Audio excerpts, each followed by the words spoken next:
Your mission, should you choose to accept it.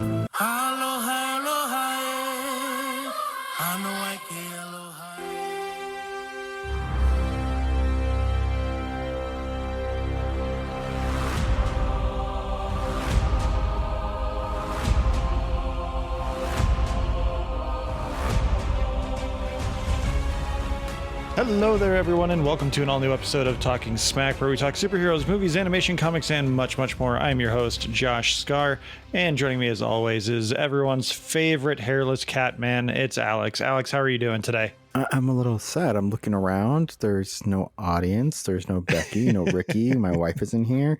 No He-Man Star Fox. No people playing.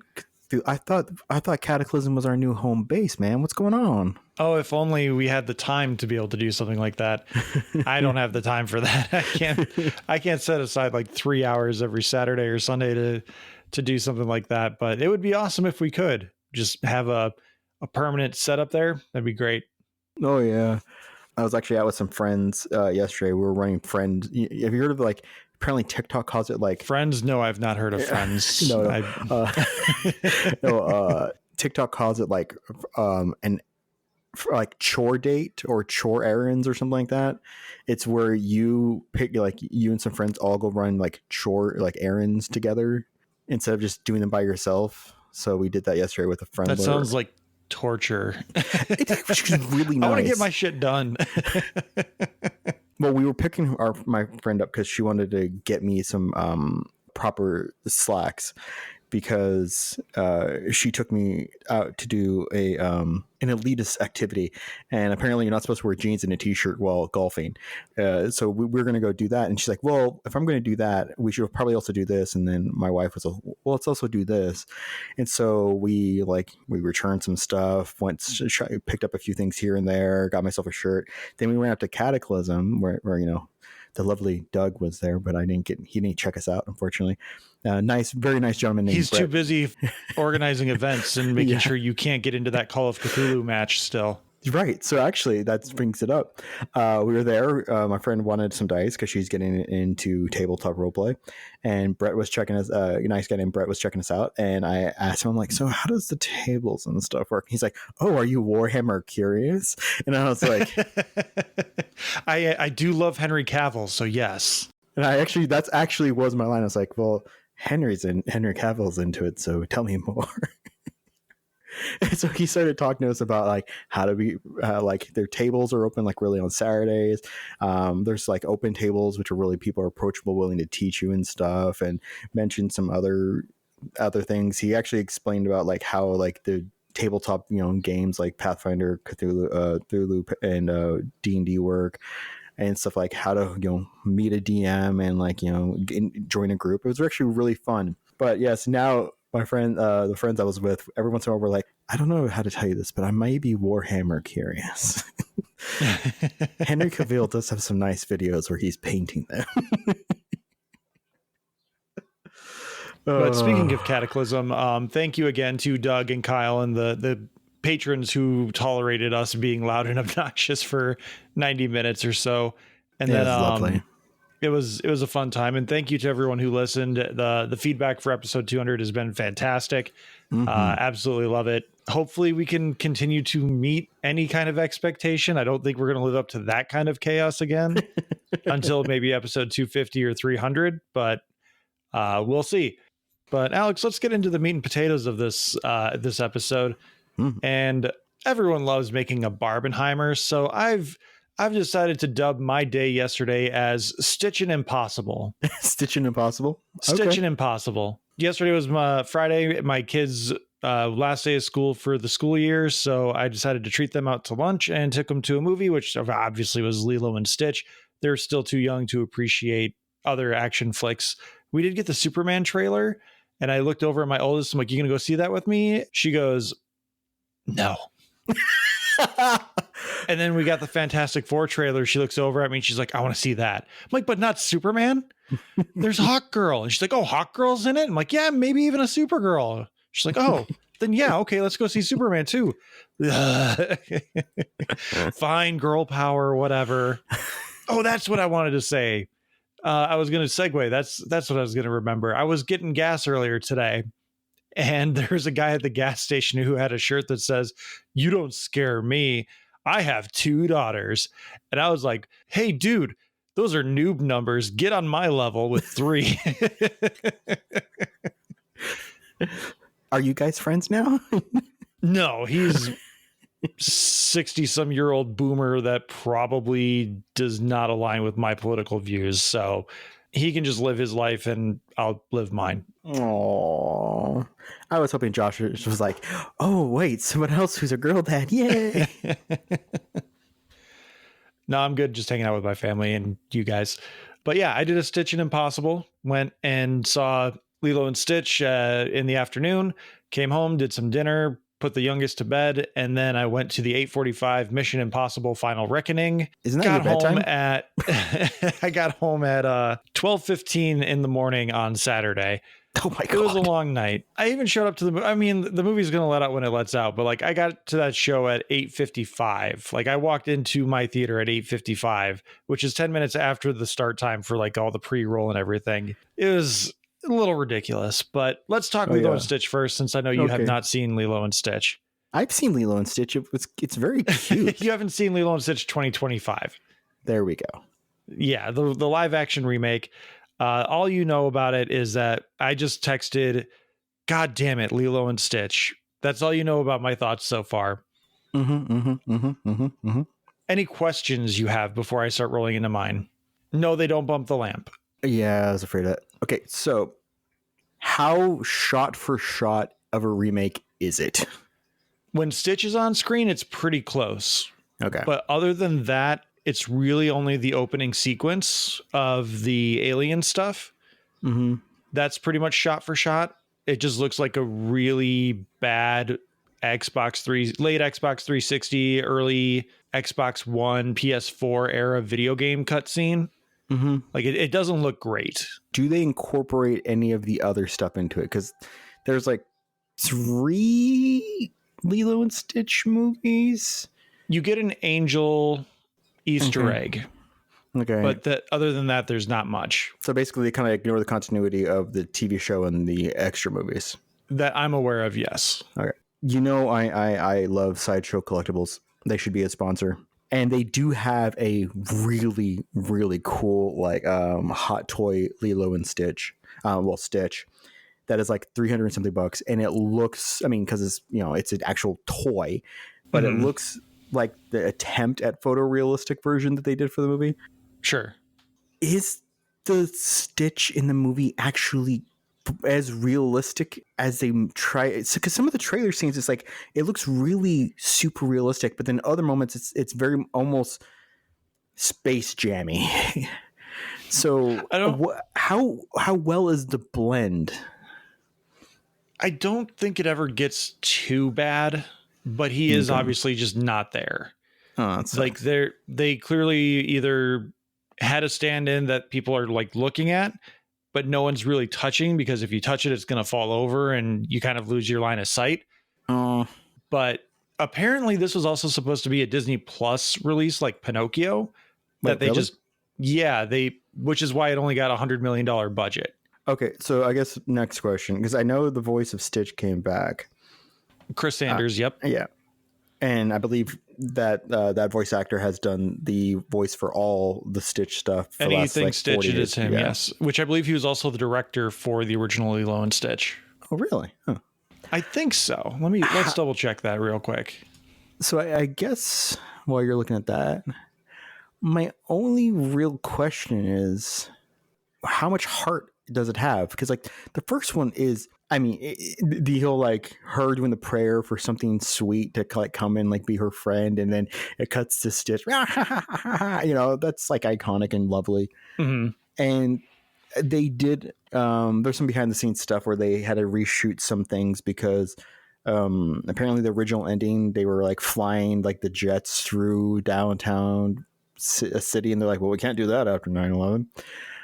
So they changed it to like an over the water chase and stuff. But there's a lot of like beautiful heart chosen family. Your family is what you make of it. Like, is that messaging all still there? Is that beautiful little kernel nugget of heart? So first, yes, Chris Sanders was co-director of the original Lilo and Stitch with Dean Blois, who everyone should know as the director of the How to Train Your Dragon movies and the live action remake. Didn't know about that crossover. Yep. So that is actually a really great question, which, for clarification, we did not practice this ahead of time. We never script anything. Yes, this movie has a lot of heart. And I think that plays to the movie's benefit because of its shortcomings. The movie is clearly hampered by budget restraints. They don't bump the lamp with Stitch. If there's anything going on with Stitch, Lilo is usually right there. Like, there is nothing to do with Nani and Lilo, or Nani and Stitch. Oh. Like the whole Nani suspecting that Stitch is not a dog storyline is completely absent. Oh. But the main heart of the movie, like, this should really be called Nani and Lilo, or Lilo and Nani, because this movie is very much more focused on the relationship of Nani and Lilo in this foster guardianship situation where she's dealing with a social worker trying to make sure that Lilo is being taken care of. But the twist on this, which is where I think the remake works, is that everyone is also concerned about Nani. In the live action version, she is a championship surfer. There's a lot of really good stuff. Like, they do, not to put it in a really bad light, but they do like 2 or 3 Chekhov's guns in this, where the rule of Chekhov's gun is you see a gun in a movie, sooner or later that gun's going to get fired. You don't show a gun without something like that happening. And they do a lot of that stuff with this movie, where like Nani is a surfer, hence why she's really good at surfing. It's not just a stereotypical Hawaiian thing, but she like trained for it. Like, we see a picture of her holding a boulder or a really big rock while walking underwater. Oh, that's cool. And one of the things that they changed in the movie is that it's not just that Stitch can't swim because he's like dense or whatever it is in the original one. It's the fact that he absorbs water, making him dense, and basically he just gets stuck. Like, he'll just die at the bottom of the ocean, or like be stuck at the bottom of the ocean if he gets absorbed into water. Well, that's kind of a weird ad, but I can kind of get why they would want to add something more to it. Because like a cartoon, it's like, oh, he's just super heavy or something. But this is like, live action, you tend to need a little bit more explanation of like, other than, like 2 people trying to pretend to lift a puppet. And it's so they bring Nani's training back because Stitch is stuck at the bottom of the ocean after the whole chase sequence at the end of the movie. And she uses that training to hold Stitch while she is trudging through the ocean at the bottom of the ocean floor towards the beach. That's cool. Nice. That was a really cool moment. Yeah, like, I didn't even think like that was that. going to come back. And like so that. like when that happened, I was like, holy shit, they like did something unique here. But like I said, there's a lot of budget restraints. Like, other than the moments that they have to recreate, like the surfing moment and the adoption sequence and a few other things, like the first night in the bedroom with Lilo, all those things are pretty much 1-to-1 with little deviations here and there. But really, the movie is much more about Nani and Lilo. And at the end of the movie, the big change that helps this work is that David isn't just like a himbo coworker that's really into Nani. He's a neighbor who has like grown up adoring Nani forever, and he's just really awkward with her. And he still lives at home with his mom, and they're a found family after the parents have passed away. Okay, I mean, those are cute, nice little changes. Yeah. So David and his mom are kind of watching after Nani and Lilo. But again, Nani wanted to go off and become a marine biologist. She's a championship surfer. So at the end of the movie, David and his mom foster Lilo, and Nani gets to go off to college and do the thing that she was supposed to do in the beginning before her parents passed away. So like, the heart of getting to that point is absolutely wonderful, because they really put a point on it where Lilo says to Nani at some point, a couple of different points in the movie, where she's like, I like you better as a sister than a mother. And so at the end of the movie, they get to have that sister relationship instead of a parental guardian parental figure and child figure. Yeah. They really key into the sibling relationship, which I think is really good. I do think the detriment to this, which is why I think a lot of people might not like this movie, is that there is less Stitch. Other than like some comedic moments, there's not a lot of Stitch in here. They completely forego the ugly duckling storyline, or I guess parallel would be the right word. Like I said, already mentioned, they forego the Nani thing where she's like, I don't even know if that's a real dog or whatever's going on. And then like the finale of the 2002 movie is Lilo accidentally gets taken instead of Stitch, and Nani finds Stitch and she's like, I know you can talk. And then he's like, okay. And then she freaks out because she's like, oh God, he can talk, which is a great moment. But none of that is in the movie because the finale happens where Lilo and Stitch get taken. And in this one, I think the big shark guy's name is Gantu. He's not in this movie at all. They make What? Yeah, they make Jumba just the outright bad guy. Like he's going to steal Stitch back and he's going to evolve him to become like the ultimate weapon. Oh, So like that completely ruins the Jumba Pleakley relationship. And also Jumba is just awful. Like if you look up pictures of Jumba in this movie when he's not Zach Galifianakis, he is horrendous. He looks like something out of Halo. The CGI for him is just awful. And same thing with Pleakley. Like Pleakley as an alien, he's slimy and just gross looking, and like he's monotone. Like you can't really tell what his eye is or like where his eye starts. It's Weird. really gross and just not great. So like Pleakley is just really excited to be on Earth. They get rid of the mosquito storyline. He's not obsessed with mosquitoes. He's more obsessed with like human culture.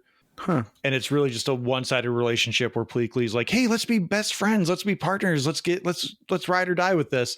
And Jumba, Zach Galifianakis, really just seems like he's just there for a paycheck. When he's on screen as Zach Galifianakis as Jumba, or when he's just doing voiceover, he does not sound like he cares one bit. And that's probably the worst part of the movie is that there's no charisma coming from Jumba. It's just Zach Galifianakis reading lines being dry. All right. Lower budget, move some stuff around, but the refocus on family, stuff like that. So obviously, I mean, I'm assuming that it pales a bit into the original for you then. If you're looking for the fun, cohesive story of the first one, it's not quite there. But again, this movie makes up for a lot of that with its heart. I teared up legitimately like at least twice in this movie. Oh, yeah. Because they really hit the family stuff hard. But if you're going to see this movie with your kids who want to go see Stitch go from bad dog to good boy, you're going to get that, but in the broadest strokes possible. Because again, they skip over the Stitch trying to be good montage or Lilo training Stitch to be good. We don't get any of the like Elvis music because again, they probably couldn't afford it in their budget. Oh yeah, that's right.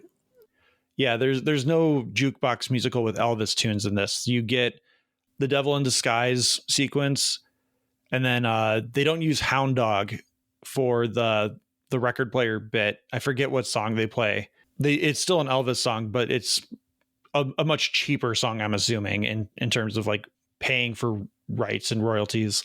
The only other thing I really want to talk about quickly is that there is another slight change, which I like. They brought in Tia Carrere, who was the original Nani from the 2002 animated movie. She's the social worker. Nice. And she's not Mr. Bubbles or Miss Bubbles in this case. So she doesn't have like a history with the aliens or anything. There is still a Mr. Bubbles who shows up to do the Mr. Bubbles storyline. Tia Carrere as the social worker is like genuinely working with Nani to try and make this foster situation work and give her guidance and be kind of a role model for her in this. But if we were giving the Talking Smack ratings, I would say it's a pass only because I don't think it hits the same highs in any direction as the original Lilo and Stitch. Because again, you're looking for Lilo and Stitch, where this is Nani and Lilo or Lilo and Nani, which is great. I genuinely love this movie for the heart that it has, and it has no right being as good as it is based on the clear budget restrictions that they had. The best thing I can say about this movie is that it does not feel like a soulless cash grab remake. Like thank God. it is not shot for shot. The dialogue for Stitch more or less is it's they might as well have just taken it from the original movie, but they still work it into the movie in a way that feels natural. The only thing that's out of place is the Ohana line. That line comes out of nowhere because he learns that from Lilo the first night they're together.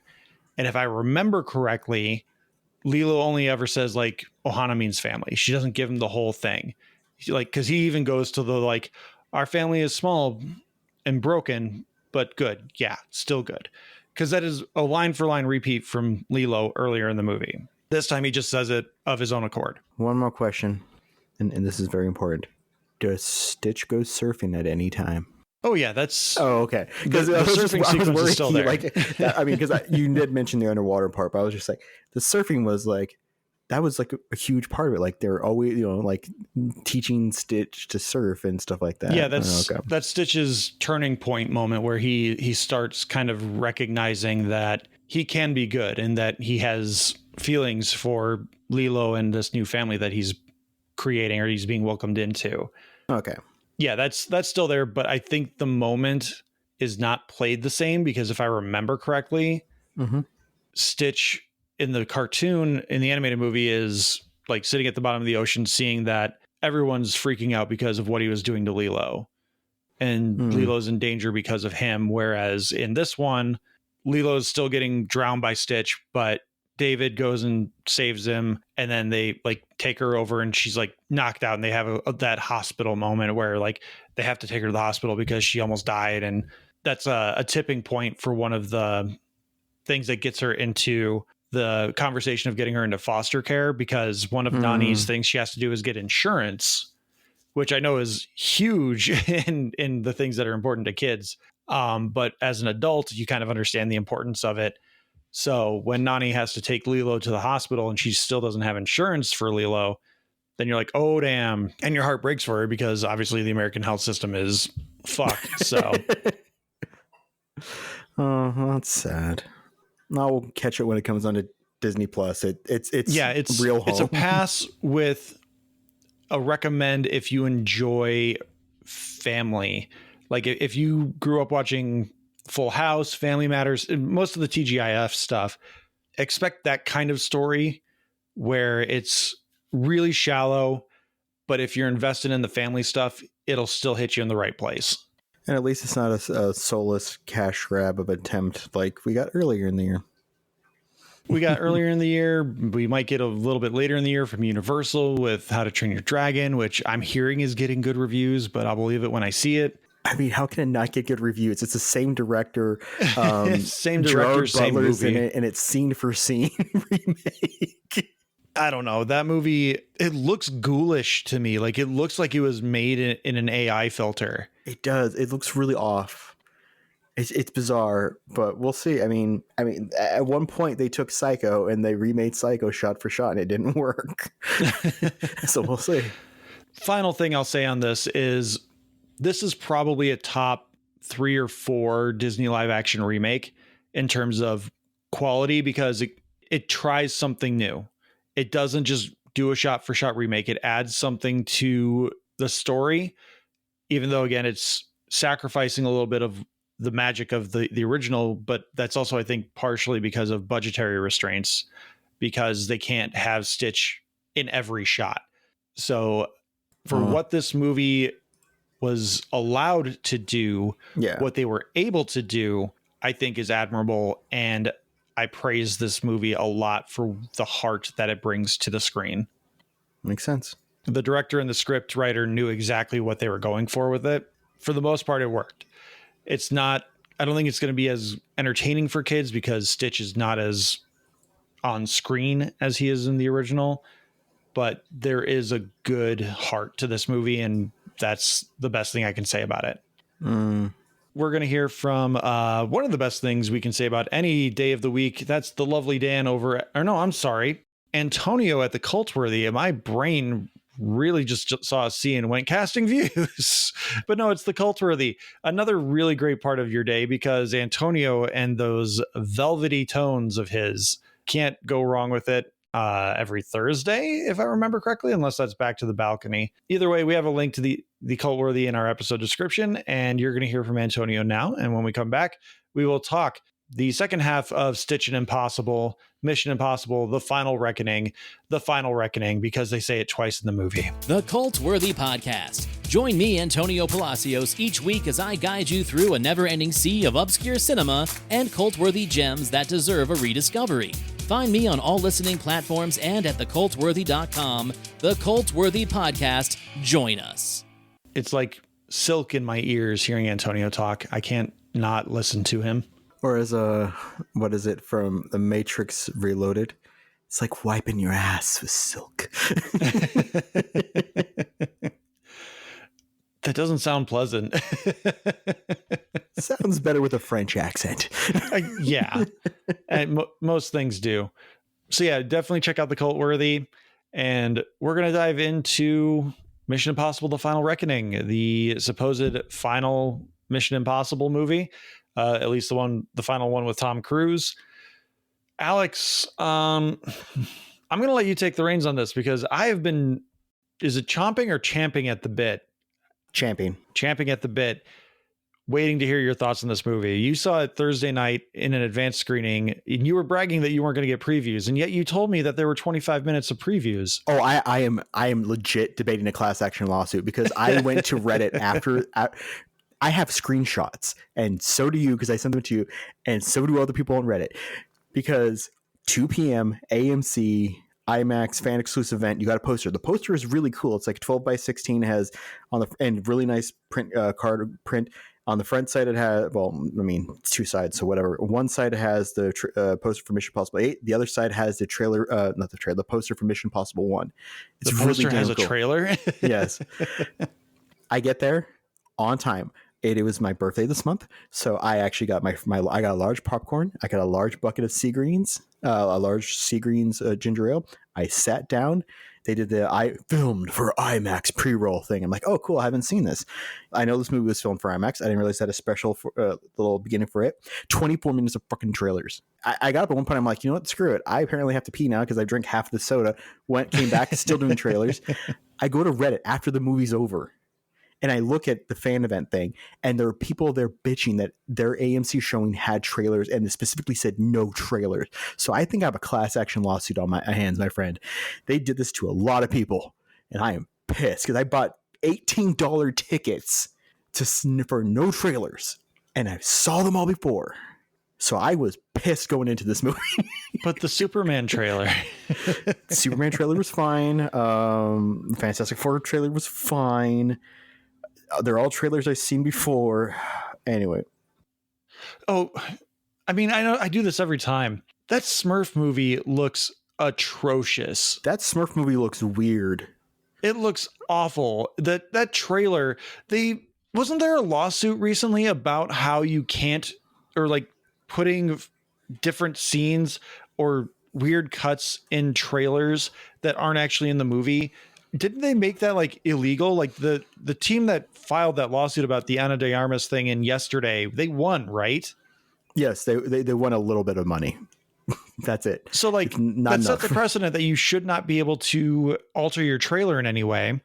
And every line of dialogue in that trailer is clearly not from the moment that happens. Oh no. Or the lip sync is just that bad. The one lip sync is bad, and I know they like did a close up, but like the last line of the trailer is Papa Smurf saying like, "I call that a banger," and he is not saying any of those words in any fashion. I know it's animation; you can like manipulate the mouth in a way, but like, no, that's not what he's saying at all. I'm confused as to why they're marketing a Smurfs movie with Rihanna as Smurfette and saying like Rihanna's first new music in like 5 years. I like Rihanna, but I am not going to let my 8-year-old listen to Rihanna. It seems the Smurfs are in like the Charlie Brown category for me. Yeah. Because just because they say Smurf to replace certain words does not mean you can go, that Smurf and Smurf just smurfed my Smurf. Obviously that can mean anything, But in the trailer, they say like, what the Smurf? And they do it in several innuendo ways where you're like, oh, they said a swear there. Yeah, one or two of them was definitely swear. The third one could be taken as a sexual reference, possibly. So I'm not sure who's in charge of the Smurf empire now, because do you remember Donnie Darko? Yeah, I mean, who doesn't remember Donnie Darko and that creepy ass rabbit? Yeah, you that part where they're talking about like the Smurfs and how all the Smurfs are like, obviously have to get it on with Smurfette because she's the only girl, and then Donnie goes off about like how Smurfs are asexual and blah blah blah. That's because you're not allowed to reference the Smurfs because in that manner because of the original rights holder. So he was fine with them talking about the Smurfs that way, so long as Donnie rebutted their argument. So I'm a little weirded out. Like maybe he passed away and like it's a different holding company or family I can now. see that. But yeah, the Smurfs are getting a little dirty. And this is like their third reboot since like the late 2000s. I think it's Paramount that has the rights for this. Who at Paramount really just wants the Smurfs to be a thing again? One, a thing again, and two, has a little bit of a fetish for the They all have a Smurfs. fetish for Smurfette because they tried to do that with Katy Perry with the last animated one. Oh, and by the way, John Goodman as Papa Smurf, it should not be Papa Smurf. That was Isn't weird. Nick Offerman the redheaded Papa Smurf that's not a Papa Smurf? It sounds like Nick Offerman. No, this one with Rihanna is John Goodman. No, like Papa Smurf's the guy with the white beard. Then there's the other Smurf that looks like Papa Smurf, but he's got like a red beard. That sounds like Nick Offerman to me. That does sound like Nick Offerman. I do not know. But all right, so we had 2011 was the Smurfs. That was the Neil Patrick 2. Harris Isekai one. With Katy Perry. Smurfs 2 was 2013. Give Katy Perry. Demi Lovato, Smurfs: The Lost Village, 2017. That was Demi. Okay. And then now this one, 8 years later, is Rihanna. So yes, this is the second reboot in less than 14 years. Yeah, that's too much Smurfs. Yes. So I guess I will say I think the animation is super cool. I dig it, especially for the Smurfs. But it is so tone deaf for what the Smurfs are. Yeah, the animation's kind of cool because it's like they're briefly doing a live action, the Smurfs in like live action landing somewhere. But then in the Smurf Village, there's a kind of a texture to it that almost looks like diorama style, which is kind of neat. Yeah, and it is Nick Offerman. I found the IMDb page and there's a picture with him. Oh, thank goodness. I wonder if they're like time travel to a younger Papa Smurf when he's like a young rebel Nick Offerman instead of John Goodman. Maybe. I don't know. I wouldn't put it past it, but the movie from a plot perspective looks absolutely atrocious. Like it's almost like they went, well, the trolls were able to do it. Why can't we? It's because the trolls don't have a real basis for anything. So anyway, let's get into Mission Impossible now that you're done filing your class action lawsuit. I'm going to find a lawyer. By the way, and I did confirm. Yes, they did not win the lawsuit. They got a large settlement. They settled out. They got a settlement. Yeah. That's why we're still able to manipulate trailers. So Hannah Waddingham is also in Smurfs. So she is. Hannah Waddingham played the Supreme Chancellor in Lilo and Stitch, and then she has she has a fairly significant role in Mission Impossible: The Final Reckoning. So I also got an unintended Hannah Waddingham double feature. So let's just one more stupid fact and then I'll let you go. Sorry. This is the second time in Tom Cruise's allegedly storied career that he has gone head to head. He can't use alleged. Don't interrupt me. I interrupted you for this. This is the second time in his allegedly storied career that he has gone head to head with Lilo and Stitch. Yes, it is. In 2002, he went head to head with Lilo and Stitch with Minority Report. And now he's going head to head with Lilo and Stitch with Mission Impossible: The Final Reckoning. Okay. I will not interrupt again. I am sorry. So, but as we already know, in the first time he won, the second time, holy crap. According to early box office, these Lilo and Stitch are burying his ass, which is actually not a bad thing because it's like a record opening for Mission Impossible. But then Lilo and Stitch is like earning like 150 US or something insane like that. very, very different audiences, but it's kind of impressive. So, all right, let's just go full spoilers with this movie. Okay, first and foremost, Yes. you weren't talking, so I'm not interrupting. Yeah. Gabriel is a charisma vacuum. Yes. And yes. they Madam Web him. The very first time he shows up on screen, they either CGI him moving into a shadow so they can ADR him, and he's clearly not saying the things that are being said on screen, or they did that because they didn't have a script at that point and they just had him walk into a shadow and they're like, we'll get it in post. But he is like the most uninteresting villain of any of these movies. Yeah. And that includes the Entity, which is like number 2. So it's 2 hours and 51 minutes long. It's longer than Dead Reckoning. In terms of what it does right, the action sequences are astounding. It is exactly what you want from what a Mission Impossible movie now is. It moves very briskly. It does not feel like 3 hours. At one point, because like I said, I had a giant soda. I was like, I really got to go to the bathroom. I'm going to try to find a moment where there's obviously going to be dead time so I can sneak out for 2 minutes and not miss anything. And then it's like, we're moving forward. I'm like, okay, cool.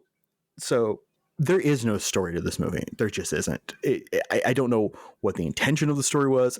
I don't know what they piecemealed together. I think the movie most reminded me of was Spectre, in that they tried to tie Blofeld and Spectre into the first three Daniel Craig Bond movies, and saying that you are the cause of all this has been Blofeld manipulated, and it doesn't work. Spectre's a terrible Bond movie. They were using some logical leaps that didn't work.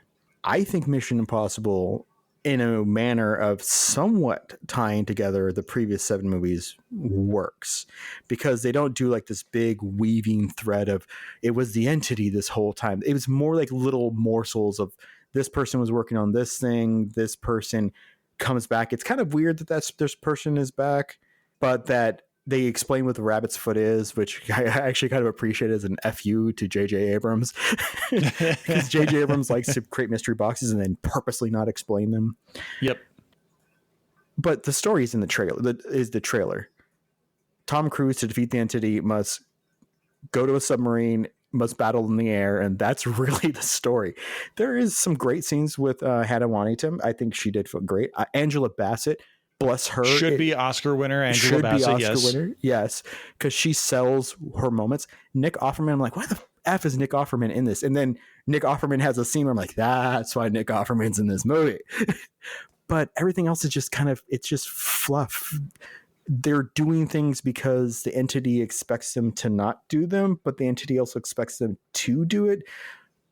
The Entity expects them to do the thing, but they're going to do it in a way that's not exactly what the Entity expects them to do. Right. So in terms of story, I don't care. It's not that good. I appreciated their attempt to weave in some stuff. The weird callbacks occasion, like the first 25 minutes of this movie is basically explaining to you, do you remember Mission Impossible 1, 2, 3, 4, 5, 6, and 7? Good. Here are little clips and flashbacks to remind you those movies existed, because it's been 30 years since the first one came out. Other than that, I mean, it was fun. I enjoyed it, but it's a nothing story. The first Mission Impossible movie is fantastic. The Mission Impossible 1, it's a true crime thriller, great. The second one is fun for bringing John Woo to America, like big explosion, long-haired Tom Cruise movie.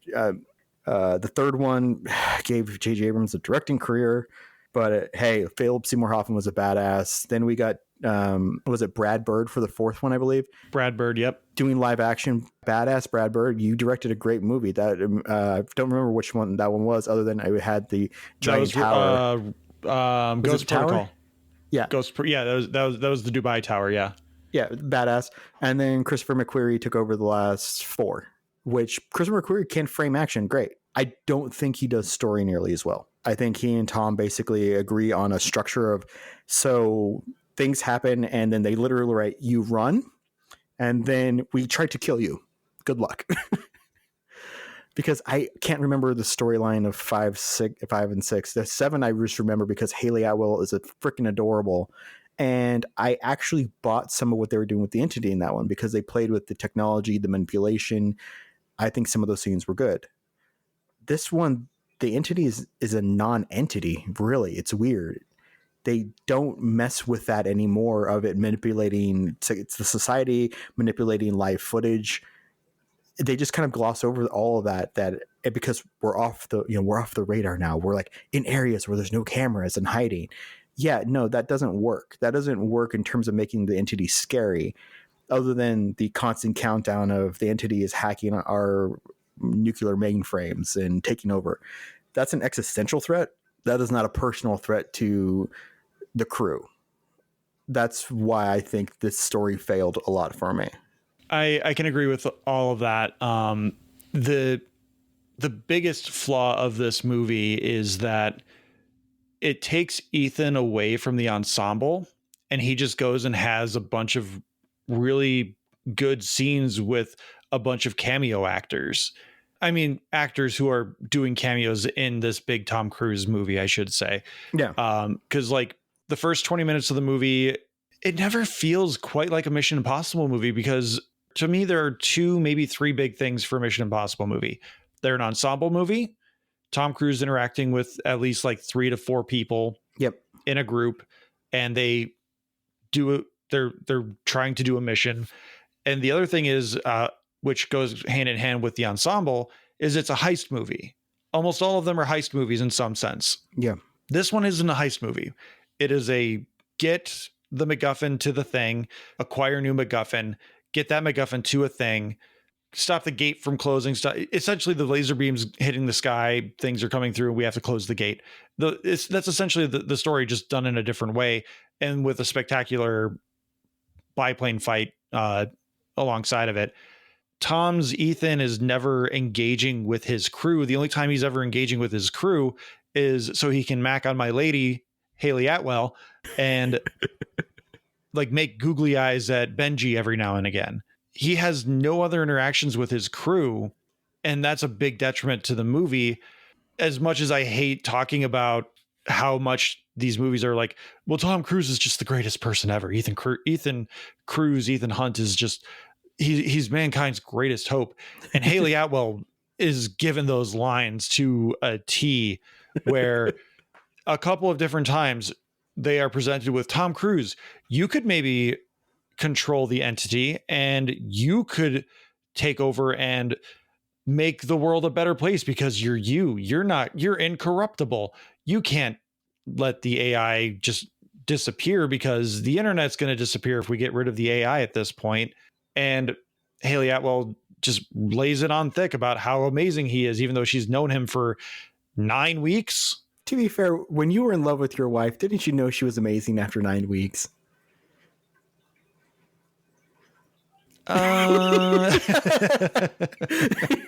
That's a trap. Damn right it is. But I knew her for 9 weeks before we ever even started dating.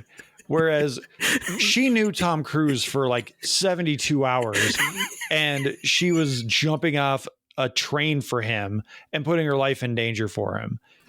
That's cult shit. So I actually didn't realize it, but you are very much correct.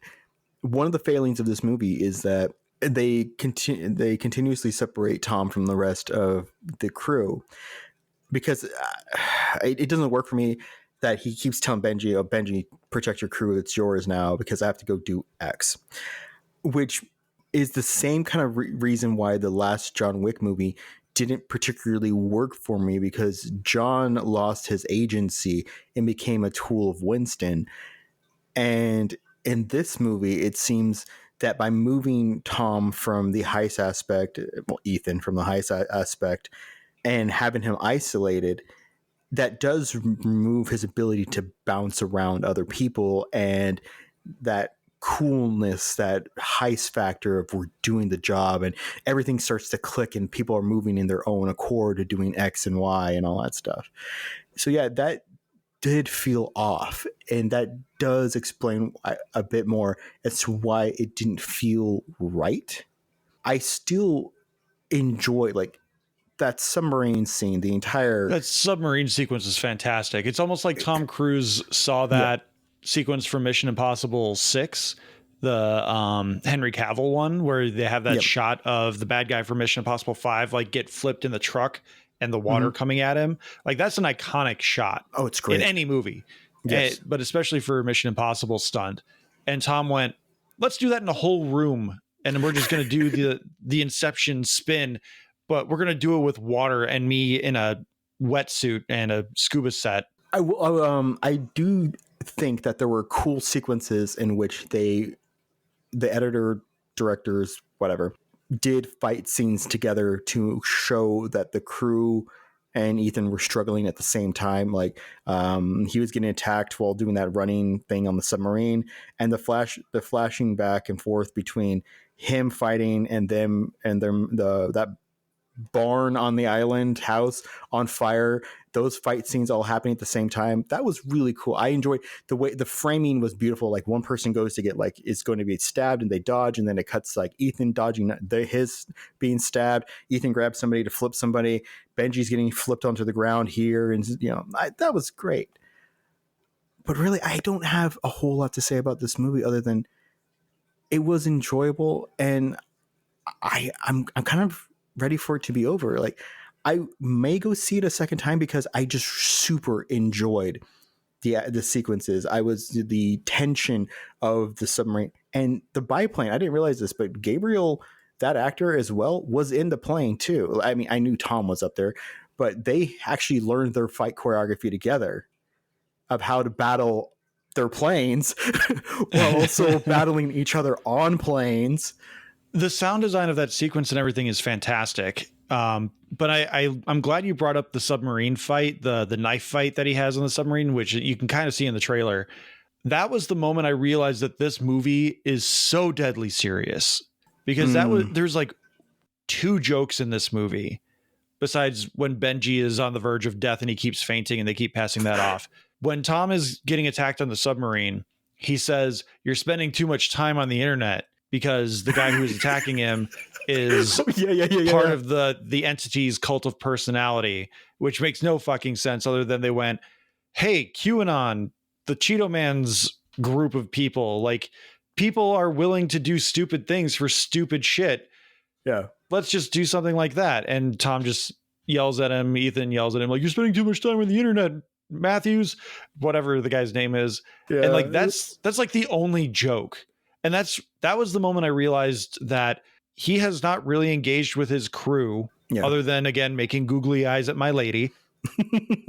The movie is taking itself so seriously that it will not detract from the tone for barely a second. No, the second joke was cutting to the Inuit woman looking in on them in the hyperbaric chamber, which that was kind of... Don't remind me of that. No, I don't need... Why the hell does she need to be in the decompression chamber? Romance?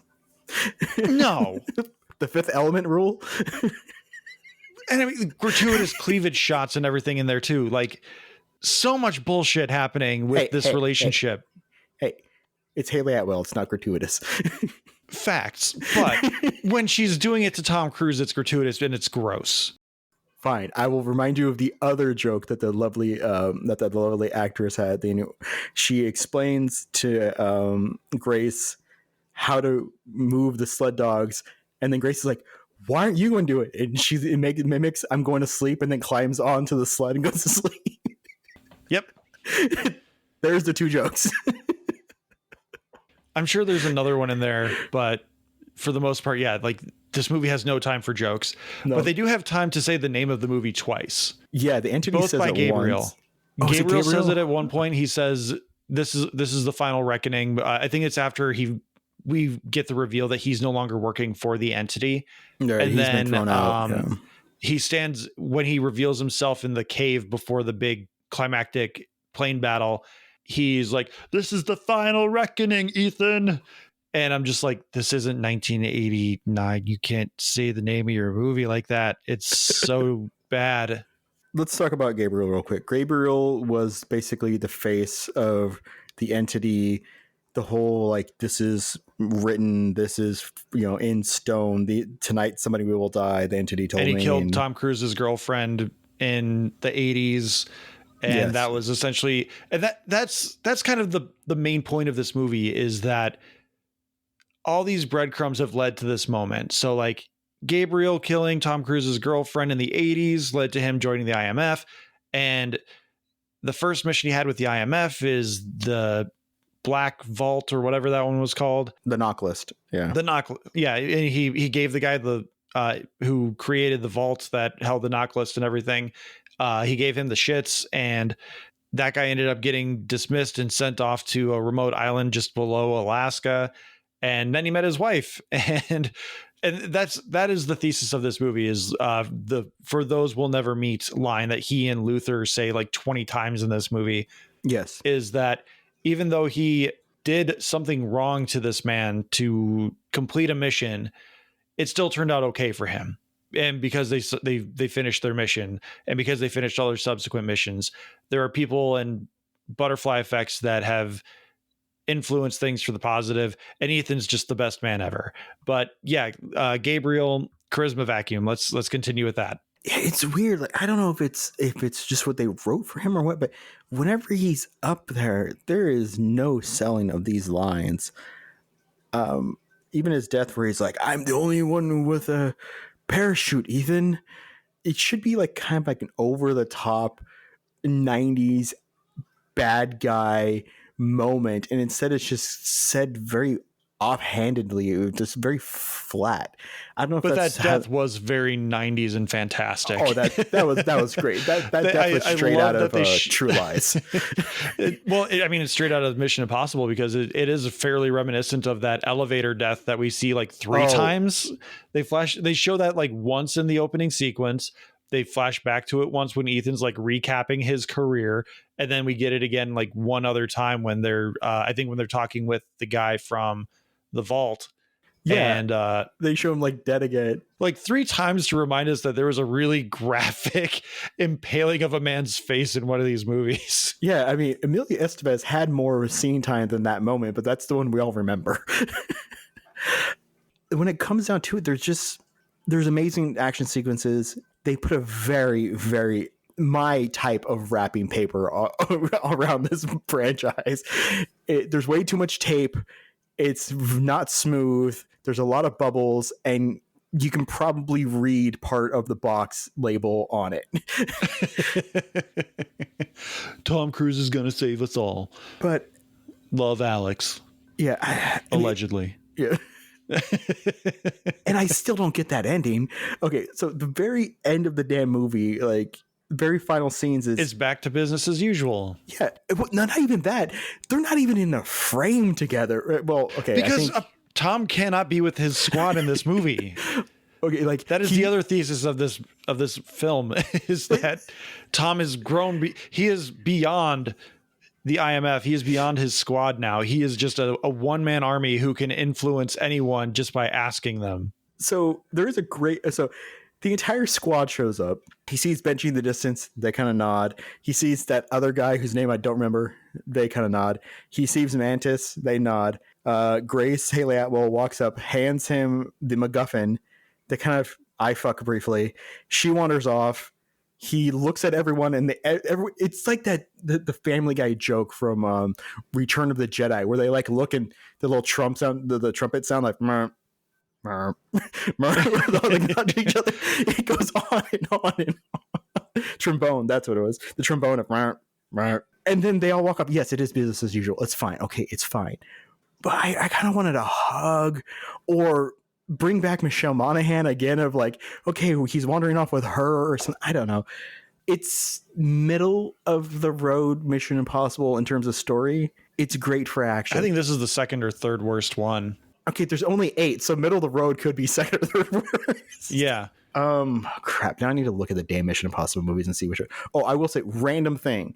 Tom loves reusing actors, and this is the second time in a row we have gotten an actor from Top Gun Maverick to either have the same name or role. So we had Bob from Top Gun Maverick, who is Bob Sentry in Thunderbolts, New Avengers, the Thunder Asterix. There is apparently his name is NRO, but he is this very dignified looking black gentleman who is at the board meeting with Nick Offerman.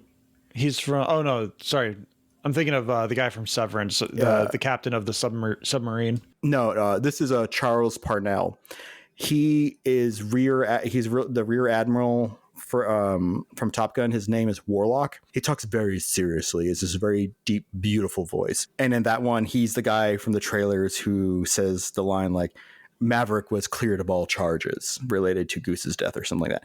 And in that movie, that's what he's there for. He's basically there as to temper Mad Men guy, his role in the movie. So now he's at this other war council table where they're like all going over Ethan Maverick's charges. And he's there again to kind of like, listen, we all trust him. It's fine. So I just saw that. I'm like, hey, Warlock's back in a very similar scene to Maverick where they're going off of his charges. his write-up. Okay. All right. Tremel Tillman is the man I'm thinking of from Severance, he plays Captain Bledsoe in the movie. I just called him Mr. because he just kept referring to Tom Cruise as Mr. Yeah. No, this is Charles Parnell. He's been apparently he has the voice of authority because I'm seeing his list of his movie credits. He's an assistant DA, the CIA director in Age of Extinction, Warlock, NRO. He's the new Keith David. Yes. I absolutely love him in Top Gun Maverick, and I love his few roles here. It's great. It makes me happy. Oh, he's the narrator of Northwood's Law. That's where I know his voice from. I used to watch the hell out of that. Anyway, it's fine. To me, it's a must see. There's no story. There's no damn story. It's a pass. You son of a pass bitch. For me. It's not worth the 2-year wait we had for this movie. It doesn't add any. Huh? 2 years. Isn't it? Yeah, it came out in 2023. It's 29 years in the making, my good man. It's not worth the 29 years it took to get to this point. The caveat I will add to this rating as well. If this was not a Mission Impossible movie and this was just an action movie with Tom Cruise and an ensemble, it's a must see. I think it's really fun in terms of like the action, the stunts, the storyline is whatever. But if this is just a generic action movie, I think it's a must see. As a Mission Impossible movie, it fails 3 out of the 4 requirements you have, which again, ensemble, heist, Tom Cruise running, and Tom Cruise motorcycle. There's no Tom Cruise motorcycle in this movie. There isn't. Oh, there's a brief flashback to Mission Impossible 2 when he had his long hair. Yeah. But yeah, and that's it. But he does run like 7 times. He runs so much in this movie. But you know what? I'm almost willing to change my vote because you were right. This is not a Mission Impossible movie. It's like when we're talking about Thunderbolts. Like if Thunderbolts was not a Marvel movie, I would think it'd be so much better. But with the Marvel movie comes these weights and expectations and that is part of the reason why I think it failed. It didn't feel like a Marvel movie. This movie doesn't feel like a Mission Impossible movie. It feels like an action flick that is obligated to tie up a franchise. And I think you're right about that. But I'm willing to say it's a must-see just because the tension of those scenes was so good. Like, the biplane fight was fantastic. I especially love the ending where it bursts into flames. There is a spare parachute, and he jumps out of it. That parachute is on fire. I'm like, why is he smoking? Oh my God, the parachute's on fire because it was tucked underneath a section and the plane was now and falling through the air while trying to do the thing, and the whole like blink of an eye. It was great. But I completely respect and understand why you say it fails at a Mission Impossible movie. And I'm going to have to think about it. Like I will go see it again, and I may have to revise my rating because you are very, very right about that. And I will add a fifth. Again, 1 out of 5 things for a Mission Impossible movie. This movie does not ensemble. This movie does not heist. This movie does not Tom Cruise motorcycle. And this movie does not iconic villain. Oh, yeah, Ever since Mission Impossible 5, the villains have been bland. I could not tell you who the villain is of it in a Mission Impossible 4. I could not remember. I do remember that there's oh god, I'm blanking on her name. Vanessa. Yeah. She's in Fantastic Four. Yeah, Sue Storm. Sue Storm, Vanessa. She was in the last movie, Vanessa Kirby. How do I forget Vanessa Kirby, co-creator of the Fantastic Four with Jack Kirby? Yeah, so like I think Vanessa Kirby is in that one, or no, it's another pretty blonde lady who's a weapons person. No, she's Vanessa Kirby. She was in. No, it's someone else. She was if I Dead remember, Reckoning. Vanessa Kirby is. Yeah, she's Dead Reckoning and she's Fallout. And, yes. From Rogue Nation, not Rogue Nation. Ghost Protocol. Who is pretty blonde lady in that one. I do know who you're talking about. Yes, she was in that, and I don't remember her name. Leah Seydoux. She plays Sabine. Yeah, she's in something else coming up, isn't she? Or was it Bond? She played She Lady was- Margot in Dune Part 2. She's Daniel Craig's Bond's wife. That's right. That's where I know her name. She's also in the Death Stranding games.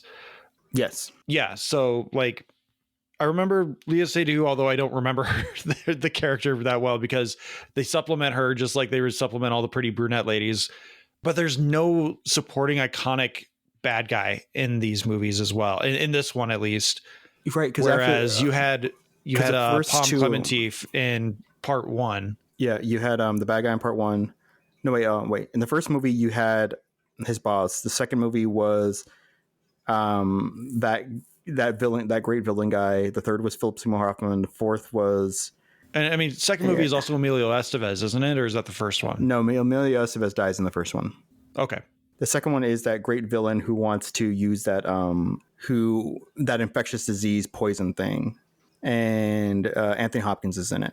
The third one is Philip Seymour Hoffman. The fourth one is, I forget who the main bad guy in that one is, but there's the blonde ladies in that one. And that's also the car park fight where they have like that moving car park.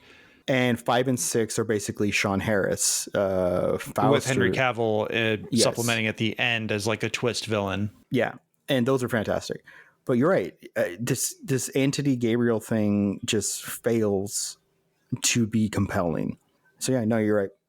I'm gonna go see it again, and I may have to revise in a few weeks here how I feel about maybe changing my must see to a pass. Well, as we know, all things are final with Talking Smack, so you're locked into a pass. I'm locked into it forever. Yeah, yeah. Last Jedi must see. Yep. I mean, being locked into things forever, it's also just part of the internet. But real quick tangent before I forget and before we go, I was editing the live show podcast last week, and I got to that moment where I was trying to connect Jeff the Landshark to one character from like Fortnite or whatever the other battle royales are, but I could not remember that character's name. When I was editing, Ricky was in the room with me because she wanted to hear how the audio sounded based on the recordings, and she was doing the audio engineer stuff for us while we were live recording. And I'm talking with her because we're like talking about how great it sounds and how the balance is and how the ambiance of the store and Cataclysm sounds great. And then I get to that part just passes by in my ear as I'm talking with her, and I go, "It's Hanzo Main. That's what it is." I have never played Fortnite or Overwatch or Marvel Rivals. I only know Hanzo Main because I remember an episode. I couldn't even tell you what episode it is, but there's an episode of the Game Grumps where Aaron talks about how people make fun of people who main as Hanzo because he's like so OP or whatever in whatever game he's in. Yeah. And that's the only knowledge I have of Hanzo Main as an insult or anything like that. And it was so frustrating that came to me while just passively listening to it and not even thinking about it. And my brain went, "You know this, it's Hanzo Main, you dumbass." But I couldn't think of it in the moment. I just needed to be like blank slate talking with my wife about things. I needed to share that because I hate those moments where you draw a blank and then 3 days later, however many hours later, you just crack up and you're like, it was the meaning of life. Oh yeah, no, I despise that because I have legit woken up in the middle of the night remembering something I was trying to remember earlier and debated either waking up my wife or texting the friend to continue the argument. I'm like, wait a second, that's who I was thinking of. It's 3:15. They might be awake. You can argue with us at any time if you want to join our Discord. Alex, let everyone know about the Discord.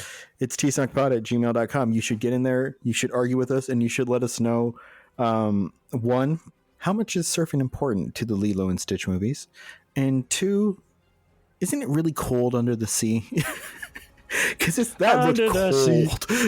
Under the sea. But yeah, tsmackpod@gmail.com. Down here it's colder.